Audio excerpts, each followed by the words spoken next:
Have you ever looked at a machine and thought, there is no way someone actually built that? Well, buckle up, because the Soviet Union spent decades doing exactly that. For almost 70 years, Soviet engineers operated under one simple rule: bigger is better, and if it looks like it came from a science fiction movie, even better.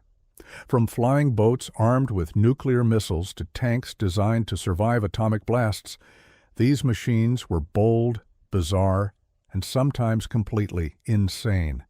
Today we are counting down 20 of the craziest Soviet machines you will not believe actually exist. If you enjoy this kind of content, go ahead and smash that like button and subscribe so you do not miss what is coming next. Number 20. The Sever II Aerosled. So picture this. It is 1959, somewhere deep in Siberia, and Soviet engineers are staring at a perfectly normal-looking sedan, a Gaz M20 Pobeda, and thinking, you know what this car needs? A plane engine bolted to the back, and that is exactly what they did. They took the engine from a Yak-12 airplane, strapped it onto the rear of the car, swapped the wheels for Teflon-coated skis, and called it the Sever II. The result looked like something a mad scientist would build in his garage on a dare. But here is the thing. It actually had a real job. This glorified snow car was tasked with delivering mail to isolated villages across the frozen rivers and tundra of northern Russia. Places so remote that regular vehicles simply could not reach them during the brutal winter months. In theory, it was brilliant. A car that could glide across ice and snow at decent speeds using aircraft propulsion. In practice? Well, the Sever II was plagued with problems. The aircraft engine was loud enough to wake every village within a 10-kilometer radius, fuel consumption was absolutely ridiculous, and controlling the thing on uneven terrain was a nightmare. Still, for a time, it was the only link some communities had to the outside world.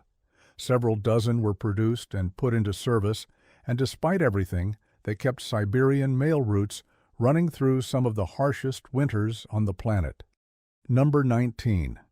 The Progvev T Mine Clearing Tank. Now, most countries approach the problem of clearing landmines with careful, methodical precision. The Soviets? They decided to point a fighter jet engine at the ground and just blast everything. The Progvev T was essentially a T-55 tank with its cannon ripped off and replaced with the turbojet engine from a MiG-15 fighter jet. Yes, you read that right, a jet engine on a tank, aimed at the dirt. The concept was beautifully insane. You would drive this contraption toward a minefield, fire up the jet engine, and the sheer force and heat of the exhaust would either detonate or destroy any mines buried underground. The jet blast could reportedly clear a strip about 6 meters wide as the tank slowly crawled forward. It looked absolutely terrifying in action, like a dragon had been welded onto military hardware. And while the idea sounds completely unhinged, it actually worked to a degree. The Soviets used similar jet engine vehicles for various purposes, including firefighting at oil well blazes. But the Progvev T never saw widespread adoption.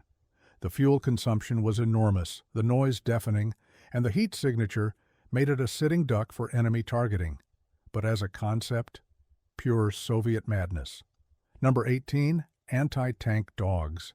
This one is less of a machine and more of a horrifying combination of animal and explosive, but it absolutely belongs on this list.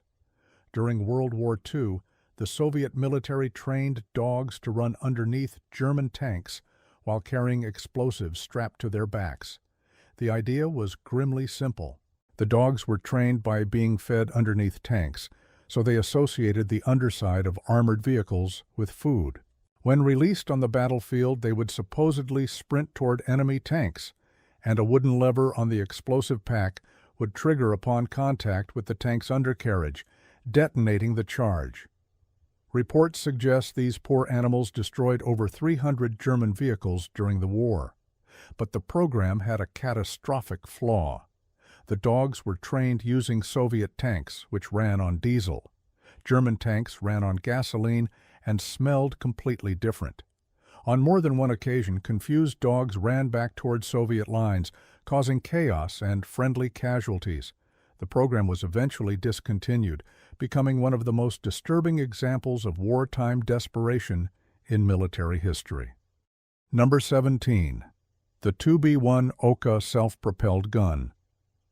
In 1957, right as the Cold War was really heating up, the Soviet Union unveiled a weapon so absurdly large it seemed like overcompensation taken to an industrial scale. The 2B-1 Oka was a self-propelled artillery piece designed to fire nuclear shells.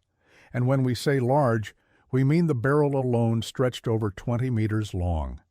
The whole thing weighed roughly 55 tons and required a specially designed chassis just to move it around. America had recently rolled out their Atomic Annie, which fired 280-millimeter atomic shells. The Soviets looked at that and essentially said, "Hold our vodka."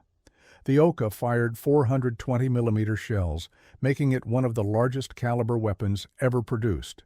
It could hurl a tactical nuclear warhead over 45 kilometers. But there was a massive problem. The recoil was so violent that it damaged the vehicle's own chassis after just a few test firings.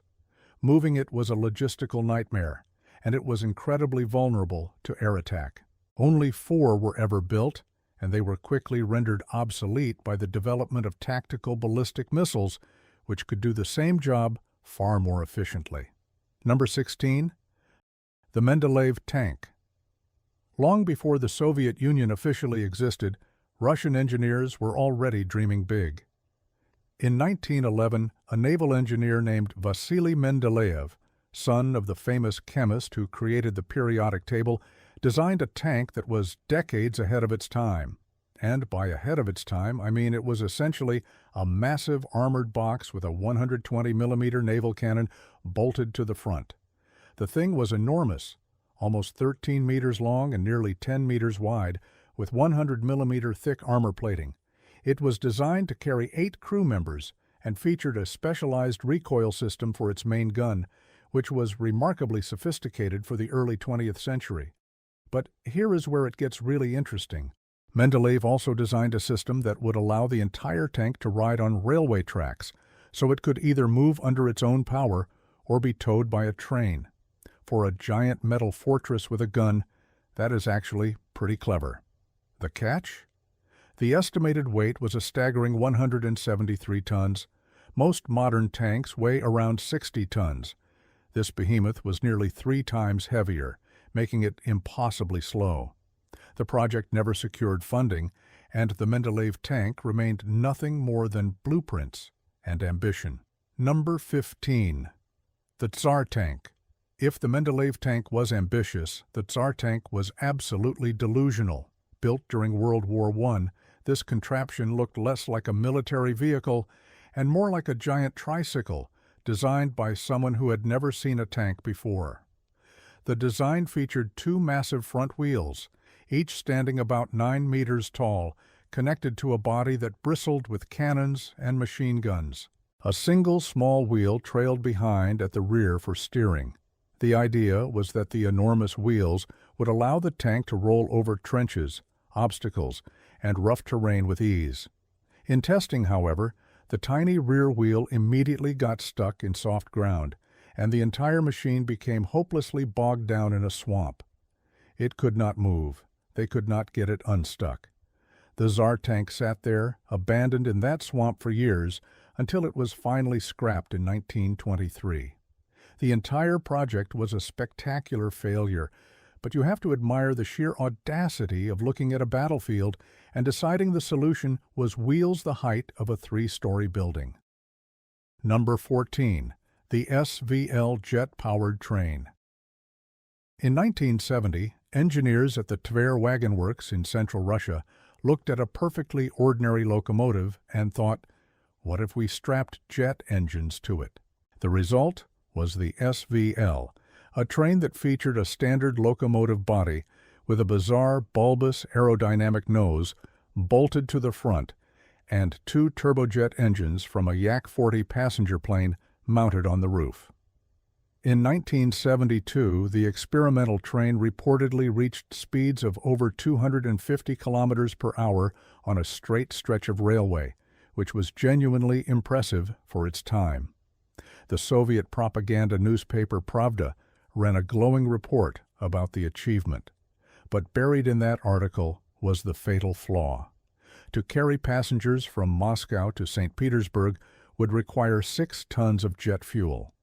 That is nearly 3 times what a modern Boeing 737 would use for the same distance. The train was faster, sure, but it was also catastrophically expensive to operate. The project was quietly shelved, and the jet-powered train became just another ambitious Soviet experiment that defied common sense. Number 13. The ZIL-4904 screw vehicle. When you think about vehicles designed for difficult terrain, you probably picture something with big tires or maybe tank treads. The Soviets went in a completely different direction. The ZIL-4904 was propelled by 2 massive aluminum pontoons wrapped in a screw-like threading that churned through terrain the same way a screw twists into wood. It looked absolutely bizarre, like a boat that had been crossed with a giant corkscrew.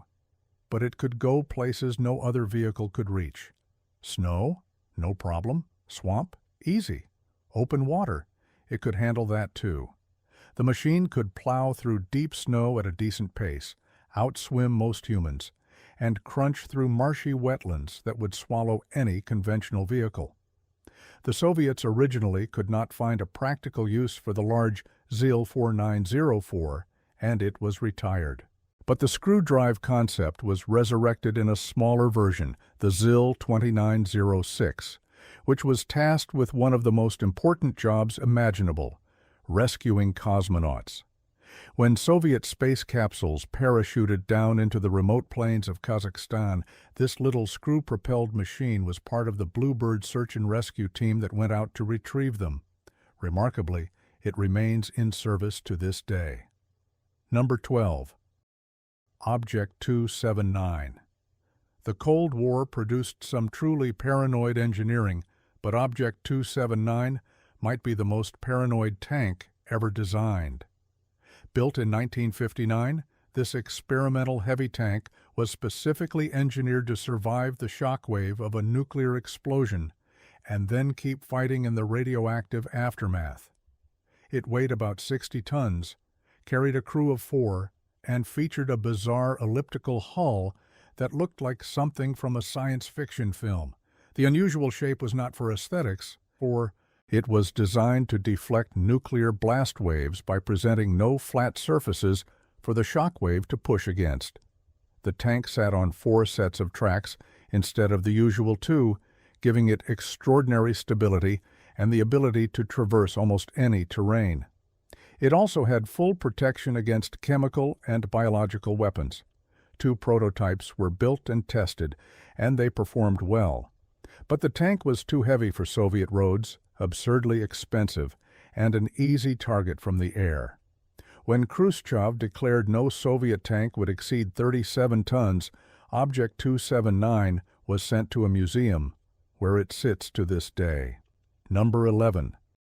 The Zveno project. Imagine a massive bomber flying overhead, except strapped underneath its wings and fuselage are multiple smaller fighter planes, riding along like baby birds clinging to their mother. That was the Zveno project, and it was every bit as wild as it sounds. Developed in the 1930s, this concept involved modifying heavy bombers like the TB-1 and TB-3 to carry between 2 and 5 fighter aircraft. The idea was to save fuel. The smaller fighters were far less fuel efficient than the big bombers, so rather than have them fly under their own power to the front lines, you would just ferry them there attached to a mothership. During flight, the fighters would dock with the bomber, get refueled, and then release for combat when they reached the target area. It sounds absolutely insane, and it was. But here is the kicker. It actually worked in combat. During World War II, Zveno composites were used in real missions, with fighters releasing from the bombers to attack enemy targets, including a successful strike on a strategically important bridge. The project was eventually abandoned as aircraft technology advanced and the concept became obsolete, but for a brief, glorious moment, the Soviets had flying aircraft carriers. Number 10. The MiG-105 Spiral Spaceplane. Before the Buran space shuttle, the Soviets had an even crazier idea for getting into orbit. The Spiral program, which produced the MiG-105 test vehicle, was designed to create a reusable orbital spaceplane that would be launched from the back of a hypersonic mothership aircraft.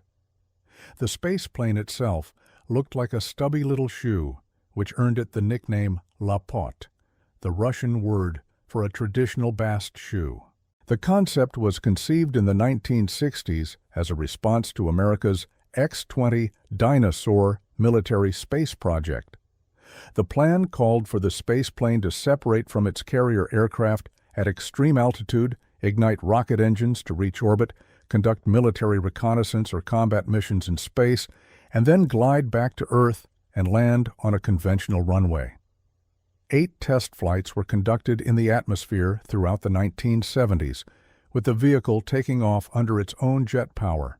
The final test ended in a hard landing that damaged the aircraft. Ultimately, the Spiral program was canceled in favor of the larger Buran shuttle project, but the MiG-105 proved that the Soviets were serious about reusable spaceflight years before anyone else. Number 9. The Mi-32 triangular helicopter. Most helicopters have one main rotor, some have 2. The Soviets decided 3 was the magic number. The Mi-32 was a conceptual design from 1982 that looked absolutely nothing like any helicopter you have ever seen. It was essentially a giant isosceles triangle with a rotor blade attached to each of its 3 points. Each rotor was to be powered by 2 D-136 turboshaft engines, and the entire structure was designed to serve as a super heavy transporter, a flying crane, on an unprecedented scale. Cargo weighing up to 60 tons would be carried on an external sling attached to each of the 3 gondolas. The 2 beams connecting to the cockpit would stretch about 40 meters each, while the third would be about 36 meters long. Inside these beams, fuel tanks and equipment would be housed. If it had ever been built, it would have been one of the most extraordinary flying machines in history. But the collapse of the Soviet Union in 1991 ended the project before it could move beyond the drawing board. The Mi-32 remains one of the most audacious helicopter concepts ever conceived. Number 8. The Lun-class Ekranoplan. If the Caspian Sea Monster was the proof of concept, the Lun-class was the weaponized nightmare. Completed in 1987, this ground-effect vehicle was specifically designed as a missile platform. It featured 8 turbojet engines mounted in pairs at the front and 6 massive Mosket anti-ship missile launchers lined up along the top of its fuselage. The Lun could scream across the ocean surface at speeds exceeding 500 kilometers per hour while carrying enough firepower to destroy an aircraft carrier. It flew so low that most radar systems could not detect it, and it moved too fast for most naval defenses to react in time. The combination made it one of the most terrifying weapons concepts of the Cold War.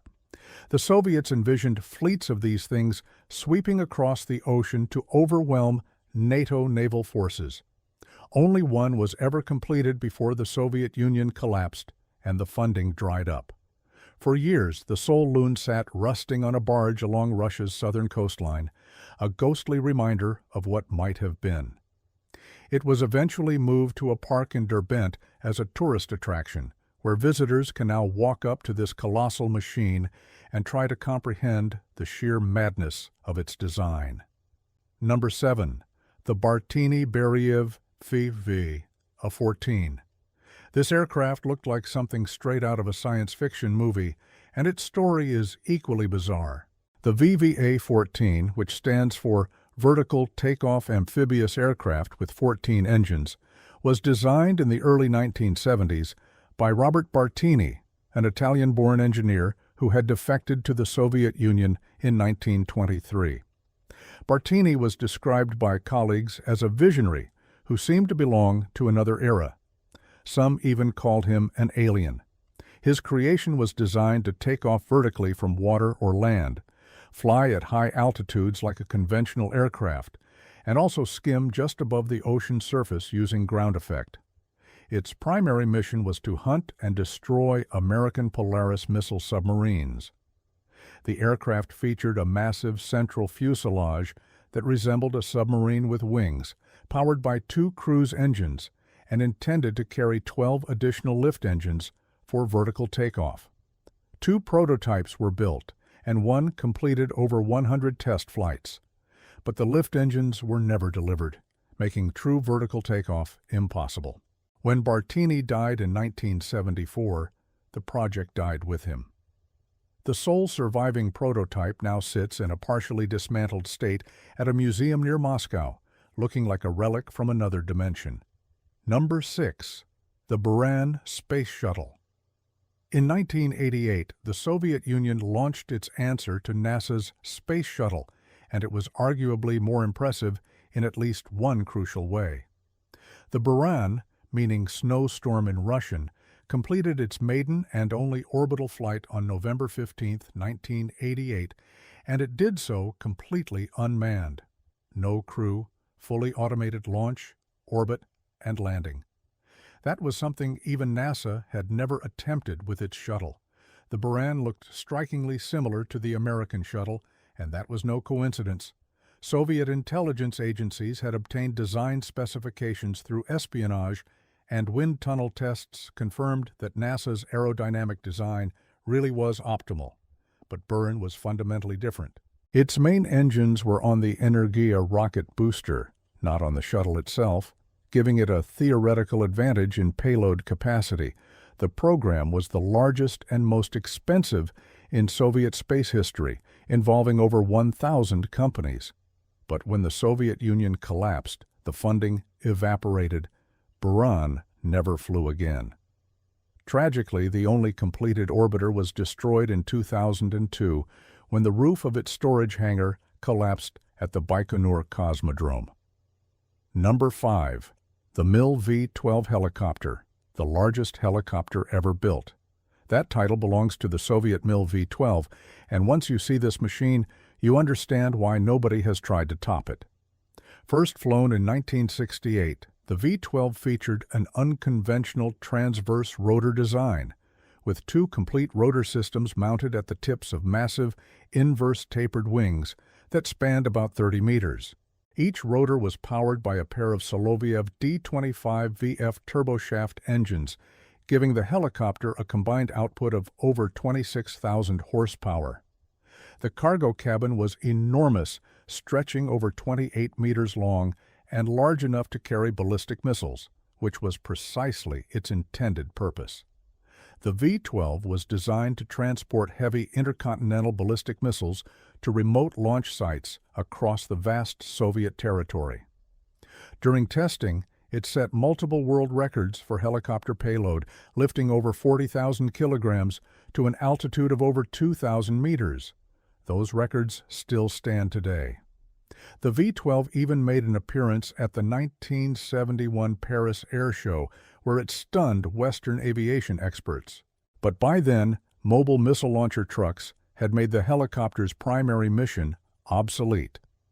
The Soviet Air Force declined to accept the V-12, and only 2 prototypes were ever built. One can still be seen at the Central Air Force Museum near Moscow.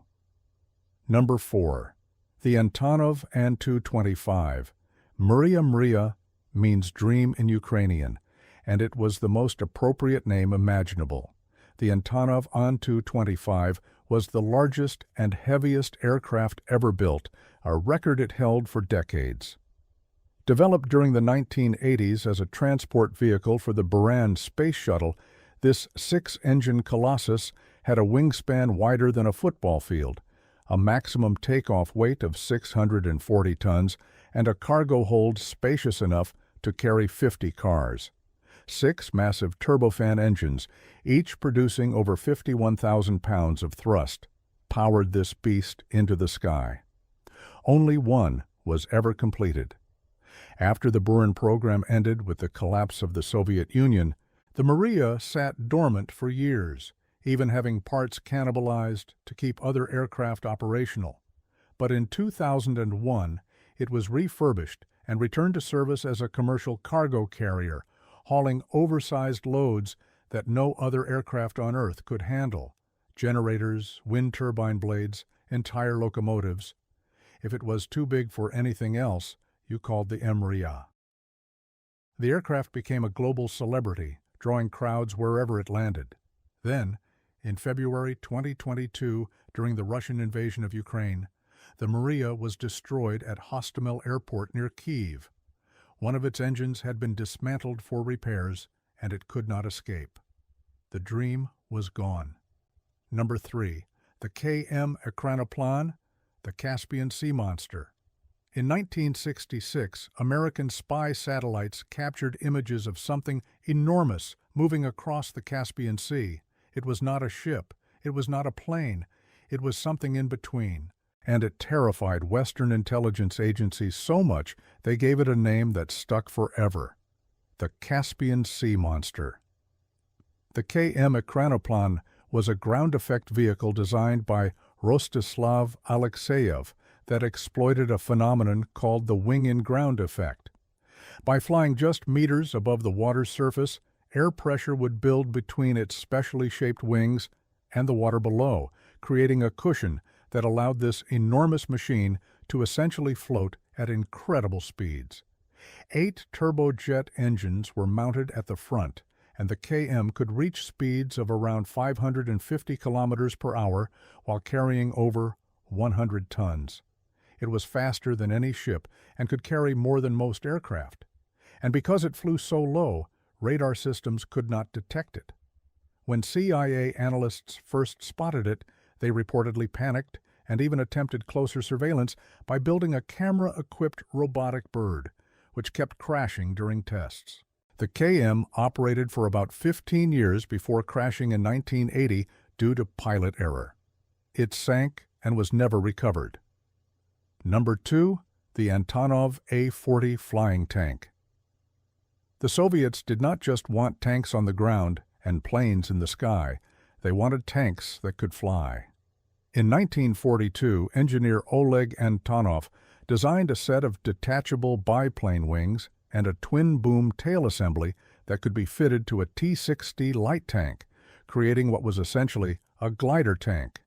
The Antonov A-40, as it was designated, would be towed into the air by a bomber, released at altitude, and then glide down behind enemy lines, where the crew would detach the wings and drive straight into battle. It actually flew. One test flight was conducted, with the tank glider becoming airborne after being towed by a TB-3 bomber. But there was a problem. The tank was too heavy. The tow plane's engines overheated almost immediately, and the pilot had to release the glider prematurely. The tank pilot managed to land safely, detach the wings, and drove back to base. It was simultaneously one of the most brilliant and absurd moments in military aviation history. The project was scrapped because no Soviet aircraft at the time had enough power to reliably tow a tank through the sky, but the fact that they actually tried, and that it actually briefly worked, remains one of the greatest stories in Soviet engineering. Number 1, the Duga radar, the Russian woodpecker. And at number 1, we have a machine so massive, so powerful, and so mysterious that it disrupted radio communications across the entire planet. The Duga radar system, known in the West as the Russian woodpecker, was an over-the-horizon radar network built during the Cold War to detect incoming intercontinental ballistic missiles launched from the United States. The main transmitter, located near Chernobyl in Ukraine, was an absolutely staggering structure. The antenna array stood about 150 meters tall and stretched nearly 700 meters wide. It was one of the largest structures ever built by human hands.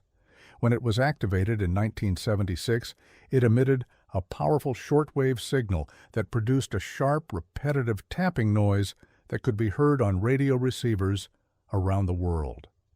Amateur radio operators, broadcast stations, and even airline communications were disrupted by this mysterious tapping, and nobody knew where it was coming from. It sounded like a woodpecker, which is how it got its name. Governments filed official complaints. Conspiracy theories flourished. Some people thought it was a Soviet mind control weapon. In reality, it was a radar system capable of detecting missile launches thousands of kilometers away, giving the Soviets precious extra minutes of warning time. The system operated until 1989. After the Chernobyl disaster in 1986, the site near the reactor was evacuated and the facility was eventually abandoned. Today, the massive Duga antenna still stands within the Chernobyl exclusion zone, rusting and overgrown, a towering monument to Cold War paranoia and Soviet engineering on a scale that is almost impossible to comprehend. And there you have it, 20 of the craziest Soviet machines ever created, from flying tanks and screw-propelled swamp boats to space shuttles and radar systems that annoyed the entire planet. The Soviets never did anything by half measures. Which one blew your mind the most? Drop your thoughts in the comments below. If you enjoyed this, hit that like button and subscribe so you do not miss our next deep dive into the wildest machines ever built. Thanks for watching, and we will see you next time.